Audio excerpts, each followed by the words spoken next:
Hello friends, welcome to my YouTube channel. Myself Sandeep दास।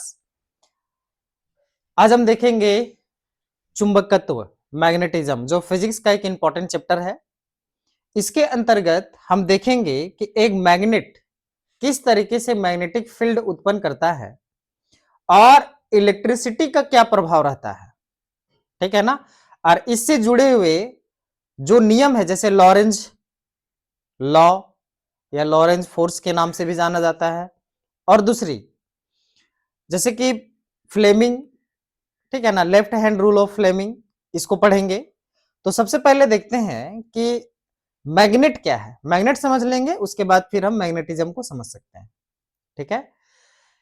यदि आप मेरे चैनल पे नए हैं तो प्लीज चैनल को सब्सक्राइब कीजिए, वीडियोस को लाइक कीजिए, और आप कोई भी कॉम्पिटिटिव तैयारी कर रहे हैं, कोई भी कॉम्पिटिटिव, है ना, तो यहां से आपको फिजिक्स का जो भी आपका इंपॉर्टेंट क्वेश्चंस बनता है, इस क्लास के थ्रू आपको देखने को मिलेगा। ठीक है। तो चलिए देखते हैं पहले मैग्नेट क्या है। व्हाट इज चुंबक, व्हाट इज मैग्नेट, चुंबक क्या है। ठीक है ना। तो मैग्नेट जो है ना, वो एक पदार्थ है जिससे कि कोई भी कंडक्टर को अपनी ओर आकर्षित करने का प्रयास करता है। ठीक है। कोई भी कंडक्टर को क्या करता है, वो अपनी ओर आकर्षित करने का प्रयास करता है। और दो मैग्नेट क्या होता है कि दो मैग्नेट जब आपस में एक दूसरे के, मतलब कि आगे हम बताएंगे, जैसे कि ये नॉर्थ भाग है, ये साउथ भाग है, ठीक है ना, ये एक ही मैग्नेट है। ये साउथ भाग है, ये नॉर्थ भाग है। तो भाई ये आपस में जब मिलेंगे ना तो क्या करेंगे, रिपेल करेंगे। और ये अगर आपस में मिलेंगे तब भी रिपेल करेंगे। ठीक है ना। लेकिन ये और ये जब आपस में मिलेंगे, नॉर्थ और साउथ, तो क्या करेंगे, अट्रैक्ट करेंगे। ये आप सभी जानते हैं। ठीक है। तो मैग्नेट क्या करता है भाई, जब इलेक्ट्रिसिटी का प्रभाव होता है तो मैग्नेटिक फील्ड को उत्पन्न करता है। ठीक है ना। और इसका जो कैपेसिटी होता है वो बहुत ही हाई फ्रीक्वेंसी होता है। इसीलिए कोई भी लाउड स्पीकर होता है उसमें मैग्नेट का यूज अच्छे से किया जाता है। ठीक है। तो उससे पहले समझते हैं कि मैग्नेट का चुंबकीय प्रभाव क्या होता है। जब किसी चालक, चालक मान लेते हैं ये वाला, ये क्या है, ये कोई कंडक्टर है, ठीक है ना, से विद्युत धारा का प्रवाह होता है ना, इसमें विद्युत धारा का प्रवाह होता है, तो इसके चारों ओर एक क्या होता है, चुंबकीय क्षेत्र उत्पन्न हो जाता है, क्योंकि मैग्नेट यहां पे लगा हुआ है। ठीक है ना। तो इसी प्रभाव को हम क्या बोलेंगे, विद्युत का चुंबक प्रभाव। ये बात समझ गए आप। चलिए अब आ जाते हैं हम लोग विद्युत चुंबक। ठीक है ना। इसको थोड़ा सा, विद्युत चुंबक, उसके बाद फिर हम लोगों को समझ में आ जाएगा आगे का।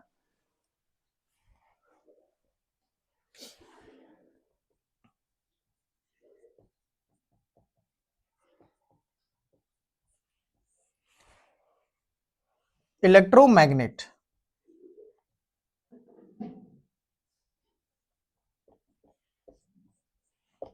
इलेक्ट्रोमैग्नेट, यदि किसी बेलनाकार वस्तु के चारों ओर विद्युत रोधी तार को लपेट दिया जाए तो इस प्रक्रिया द्वारा सोलेनॉइड का निर्माण होता है, जिसे परिनालिका कहते हैं। इसको फिगर की तरफ देखो, एक बेलनाकार है, इसमें एक तार लपेट दी गई है। ठीक है। इसमें तार लपेटने के बाद इसमें क्या है, एक मैग्नेटिक फील्ड उत्पन्न किया जाता है। किसके थ्रू, इलेक्ट्रिसिटी के थ्रू। मान लेते हैं बैटरी लगा दिया गया है, ये सेल हो गया, ये सेल हो गया, है ना। पॉजिटिव चार्ज तरह से क्या होता है, धारा प्रवाहित होता है। ठीक है। करंट, करंट धारा प्रवाहित हो रहा है। ठीक है ना। किस तरफ, इस तरफ। ये क्या है? बेलनाकार वस्तु। जैसे ही करंट प्रवाहित हो रहा है तो इस बेलनाकार वस्तु के चारों तरफ क्या हो जाएगा? मैग्नेटिक फील्ड उत्पन्न होगा। मैग्नेटिक फील्ड क्या हो जाएगा? उत्पन्न होगा। और जब इसमें विद्युत धारा प्रवाहित होने के बाद विद्युत चुंबकीय क्षेत्र उत्पन्न होगा तो इसको क्या बोलेंगे? विद्युत चुंबक। ठीक है ना? बेलनाकार वस्तु को बेलनाकार वस्तु को परिनालिका का क्रोड कहा जाता है। परिनालिका, इसे आप सोलेनॉइड भी कर सकते हैं।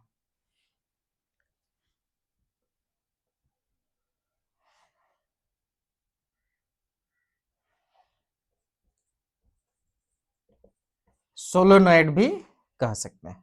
ठीक है ना? परिनालिका। इसके चारों ओर क्या हो रहा है भाई? धारा उत्पन्न हो रहा है। और जो परिनालिका है वो एक तरह से क्या होता है? सॉफ्ट आयरन प्रयोग किया जाता है। सॉफ्ट आयरन प्रयोग किया जाता है जिससे विद्युत चुंबक का क्षेत्र उत्पन्न होने में क्या होता है? इसकी मदद अच्छे से मिल सके और इसमें विद्युत क्षेत्र जो होता है वो अच्छे से इसमें कार्यरत कर सके। ठीक है ना? तो ये हमारा क्या हो गया? विद्युत चुंबक इलेक्ट्रोमैग्नेट, जो कि सोलेनॉइड के थ्रू, है ना, हमारा विद्युत क्षेत्र उत्पन्न होता है। विद्युत मतलब विद्युत चुंबकीय क्षेत्र उत्पन्न होता है। ठीक है, चलिए आगे देखते हैं। इसके बाद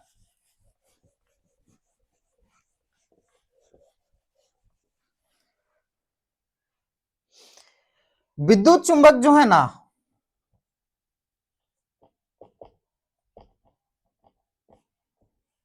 ये दो प्रकार के होते हैं। दो प्रकार के होते हैं। एक होते हैं अस्थाई चुंबक और एक क्या होते हैं? अस्थाई चुंबक।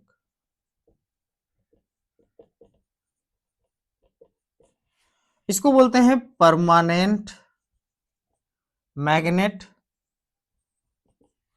नॉन परमानेंट या टेम्पोररी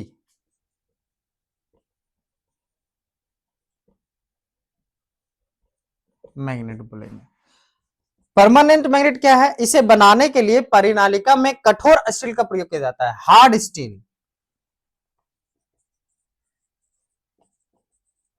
हार्ड स्टील का प्रयोग कहां किया जाएगा? सोलेनॉइड में किया जाएगा। और हार्ड स्टील जहां बना रहेगा, है ना, उसमें अस्थाई चुंबक का प्रयोग होता है। ठीक है ना? और इसमें क्या हो जाएगा? Soft steel. स्टील बोलिए या आयरन बोलिए, एक ही बात है ना? सॉफ्ट आयरन या सॉफ्ट स्टील, ये हो जाएगा अस्थाई चुंबक बनाने में प्रयोग किया जाता है। ठीक है ना भाई? जब ये बनता है तो विद्युत चुंबक का प्रयोग कहां कहां किया जाता है? जैसे कि इसका प्रयोग जो है वो मुख्य रूप से घरों, जो घर हम लोग बनाते हैं उसमें विद्युत घंटी के रूप में, जो बेल हम लोग बजाते हैं ना, उसी में यह प्रयोग किया जाता है। और लंबी दूरी तक तार संचार के रूप में प्रयोग किया जाता है, लंबी दूरी तक। ठीक है। दूसरा, ट्रांसफार्मर में भी प्रयोग किया जाता है और म्यूजिक स्पीकर में भी प्रयोग किया जाता है। ठीक है ना? अब हम लोग आ जाते हैं चुंबक में।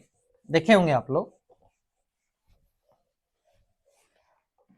ये हमारा एक मैग्नेट है, नॉर्थ भाग और साउथ भाग। ठीक है।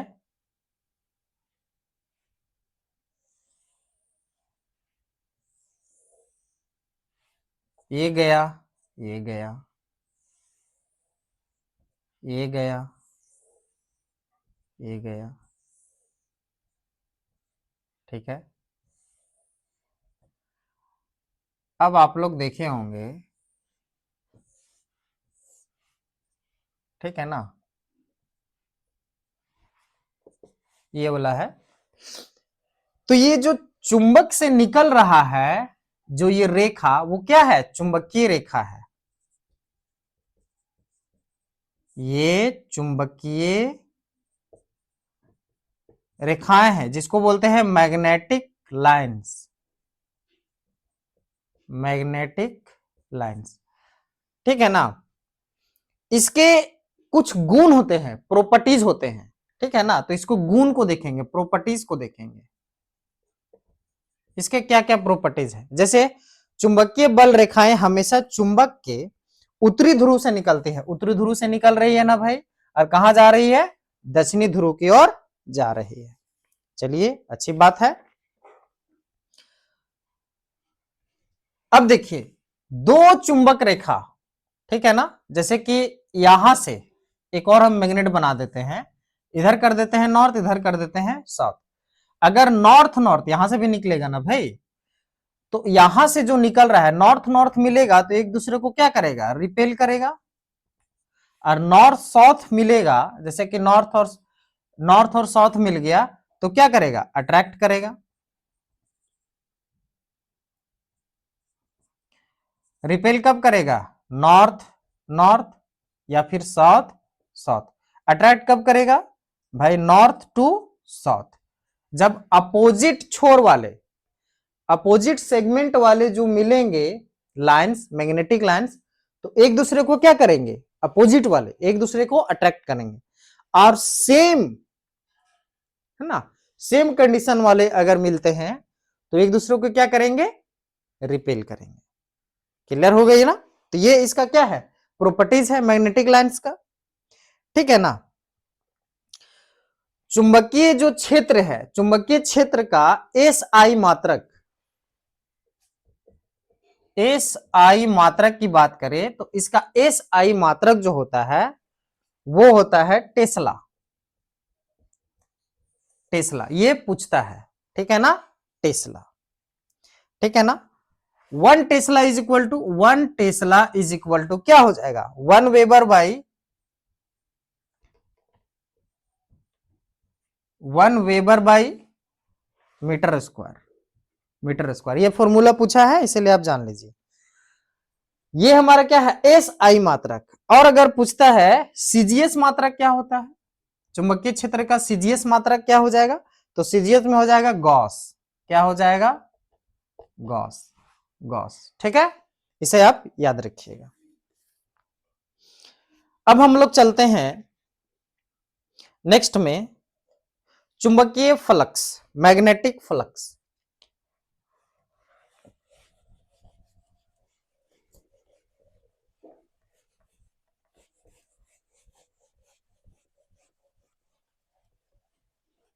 मैग्नेटिक फ्लक्स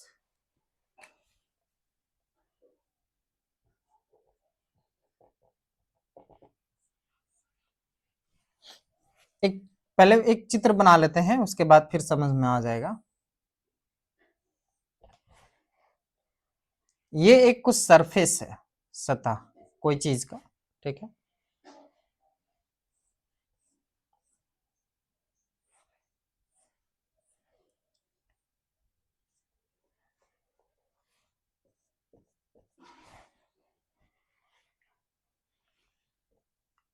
ये तीर नहीं है, ये मैग्नेटिक फील्ड है, चुंबकीय रेखाएं हैं,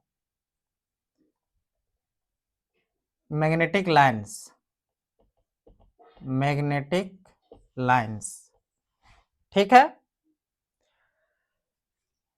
देखिए चुंबकीय क्षेत्र में रखी किसी भी सतह के लंबवत गुजरने वाली कुल चुंबकीय रेखाओं को उस चुंबक का चुंबकीय फ्लक्स कहा जाता है। समझ लीजिए चुंबकीय फ्लक्स, जैसे क्या है कि कोई सरफेस है, ठीक है ना, कोई सरफेस है और इस सरफेस से एक मैग्नेटिक लाइंस गुजर रही है, मैग्नेटिक लाइंस गुजर रही है जो कि सरफेस के क्या है, डायरेक्टली परपेंडिकुलर है। क्या है, परपेंडिकुलर है, मतलब कि डायरेक्ट डायरेक्ट 90 डिग्री का कोण बना रही है ना। तो जो लाइंस गुजर रही है, इस लाइन में जो सतह के थ्रू से गुजर रही है, इसी को हम क्या बोलेंगे, मैग्नेटिक फ्लक्स बोलेंगे। ठीक है ना। और मैग्नेटिक फ्लक्स का एस आई मात्रा क्या होता है, वेबर होता है। वेबर, ठीक है ना, वेबर, ठीक है। मैग्नेटिक फ्लक्स का फॉर्मूला होता है phi is equal to B A sine theta, ठीक है ना, बी ए साइन थीटा, ठीक है ना। इसी फॉर्मूला पर मैग्नेटिक फ्लक्स क्या करता है, काम करता है, ठीक है। तो आज हम देखें यहां पर चुंबक का थोड़ा सा इंट्रोडक्शन, आगे फिर नेक्स्ट क्लास में हम लोग देखते हैं, इसको वाइंड अप करेंगे, ठीक है। थैंक यू, जय हिंद।